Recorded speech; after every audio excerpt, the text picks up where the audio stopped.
I think probably I was 11 years old. I placed either 46 or 47.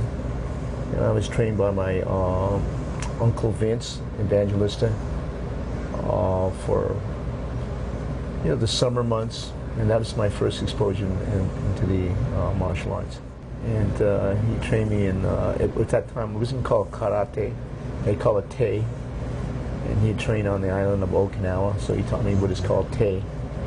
And then very traditional. Very traditional, and then he taught me a form of judo and jiu-jitsu, and that's the three arts I was introduced to. In those days it was very, very secretive, so you never talked about it. Most people didn't even know you were practicing it because it was a thing that there were no commercial schools at that time, and so it was very, very, very private, and no one even knew I was taking it. I think it was just a lot of the Asians didn't like to show it in public, and they did it for self-cultivation. So it's very, very secret. It's not like it wasn't a household word at that time, and people just didn't. So they wanted to keep it for themselves, mainly sort for of. themselves. How and when did you first meet Sifu Bruce? I met Bruce 1964 at the first International Karate Championships held in Long Beach. I believe I was 27 at that time, and or 26, and he was doing a demonstration in Long Beach, and I was the elimination chairman for the tournament at that time. At that time, the Chinese kept their martial art within the Chinese ranks. And when he started to teach, I don't think they, by the majority of the Chinese martial art community, I don't think they liked him teaching non-Chinese. I think the martial art should be shared with the right type of people.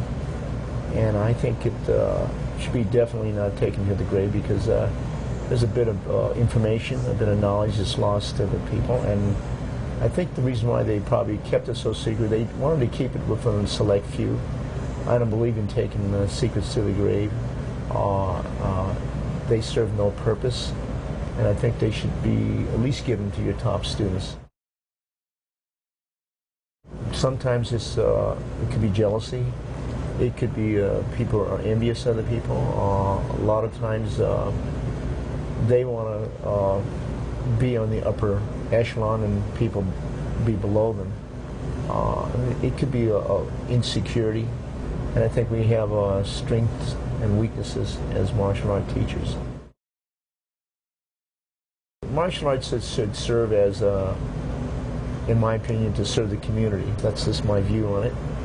It should be shared with the right people, passed on with respect. I don't think any person, just because they hold a body of knowledge or a body of skill, should look down upon a person who doesn't have his skill and doesn't have his knowledge. It's been done before. It's a good thing what Dana White did. It just didn't have the media attention. Martial arts from different disciplines have always gone against other disciplines. But I don't believe one is better than the other. So if we just use two disciplines, let's say Taekwondo versus something like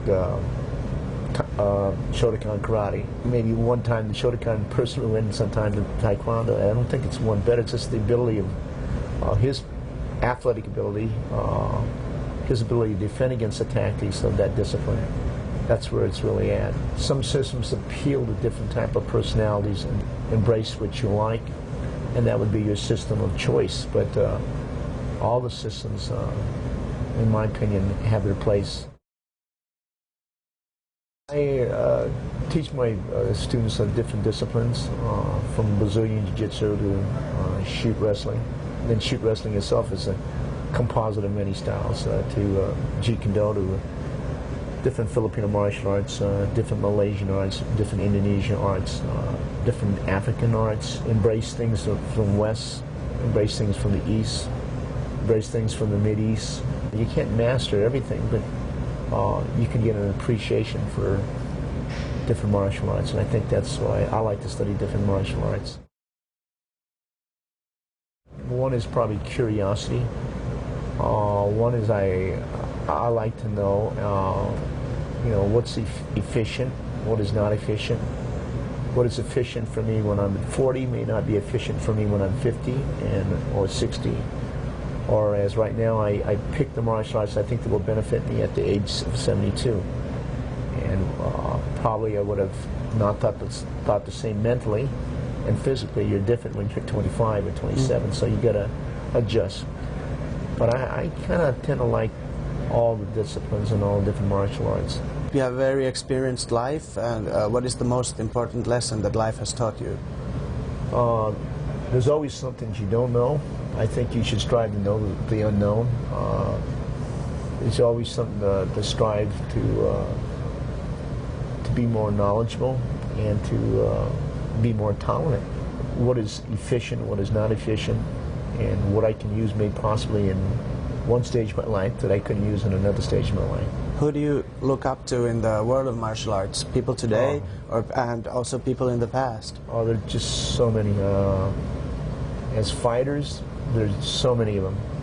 As teachers, I look up to people like Henry Slamansky, which very few people don't know about. I look up to people like Ed Parker, Dr. G, the head of the Bondo system, Professor Wally J. I look up to people in the karate world, to have laid the path so that we can, research. You can't get to one place unless these people lay the ground for us. So there's so many different Japanese martial artists that I look up to, different Korean masters that I've looked up to, different Okinawan masters. Everyone has given me something. Even when I didn't study, I look up to a person like Jean LaBelle because he laid the groundwork for a lot of different things. Obviously Bruce Lee, because I feel he was way ahead of his time. It's just so many different people. I look up to the boxers, and the wrestlers that laid the foundation. Great martial artists have come from India, Persia. And it sounds corny, but I think if you're spiritually correct, that's where you want to be, physically, emotionally, mentally, and spiritually. If you have the physical and the emotional and the mentally, it turns into spiritual. And I've always said I've always liked to find a student like myself. Not that I wasn't the greatest student. I'm a slow learner, but I learn a lot.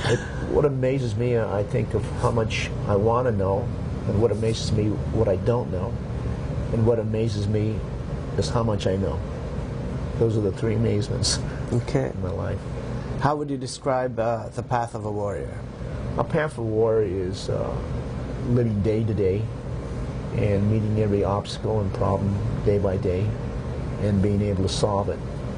A warrior, you could be a good warrior as far as within the fighting aspect, but things of fighting off or knowing what's the best for your body, such as health, what is the best for the community that you live in, that's a warrior. A warrior serves the community.